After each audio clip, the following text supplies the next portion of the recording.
যখন সুরে মেশে ব্যথা, গিটারে মেশে ভালোবাসা, তখন জন্ম নেয় এক নাম, এক কিংবদন্তি জেমস।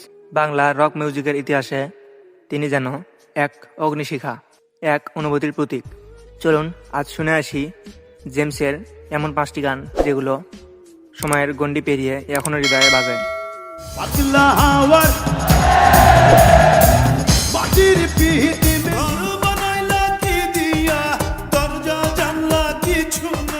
নাম্বার 5-এ রয়েছে তোর প্রেমেতে অন্ধ হলাম। তোর প্রেমেতে অন্ধ হলাম, কি দোষ দিবি তাতে। প্রেমের অন্ধতার এক অনবদ্য গল্প এই গান। তোর প্রেমেতে অন্ধ হলাম কণ্ঠে যেন জেমসের গিটারের আগুন, আর কথায় জ্বলে ওঠা ভালোবাসা। যেন প্রতিটি সুরে লুকিয়ে আছে এক অসীম আকুলতা, এক হারিয়ে যাওয়া প্রেমের গল্প। তোর কারণে ভুললাম আমি গোত্র জাতি। নাম্বার 4-এ রয়েছে পাগলা হাওয়ার তরে।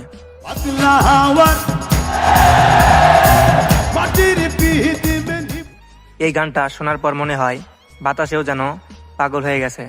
পাগলা হাওয়ার তরে এখানে জেমস শুধু গান গায়ননি, তিনি অনুভূতিকে সুরে বেঁধেছেন।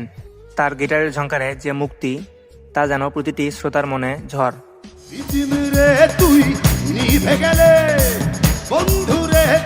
নাম্বার 3-এ রয়েছে গুরু ঘর বানাইলা কি দিয়া।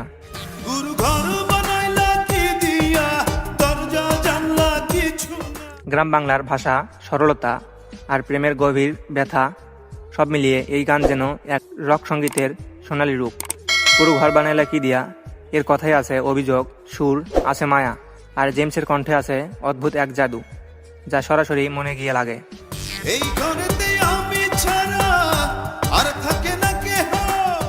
নাম্বার 2-এ রয়েছে আসবার কালে আসলাম একা। আসবার কালে আসলাম একা, যাইবার কালে। এই গানটি যেন নিঃসঙ্গ যাত্রার গল্প। আসবার কালে আসলাম একা শুধু একটি লাইন, কিন্তু ভেতরে লুকিয়ে আছে হাজার অনুভূতি। জেমসের কণ্ঠে সেই একাকিত্ব এত বাস্তব হয়ে ওঠে যে শ্রোতা নিজেই যেন সেই যাত্রার সঙ্গী হয়ে যায়।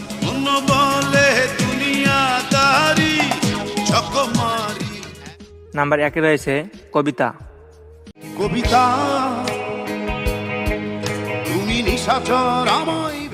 আর শেষে এই গান যা যুগের প্রতিনিধিত্ব করে।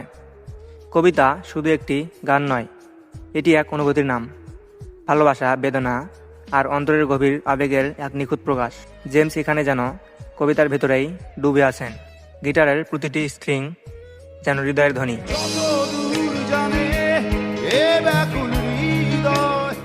দর্শক, জেমস শুধু একজন গায়ক নন, তিনি এক যুগের স্বর, এক প্রজন্মের আত্মা।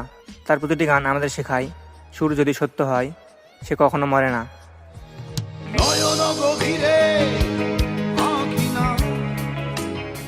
দর্শক, ভিডিওটি ভালো লাগলে লাইক করুন, শেয়ার করুন এবং সাবস্ক্রাইব করুন আমাদের শর্ট ক্লিপ বক্স চ্যানেল।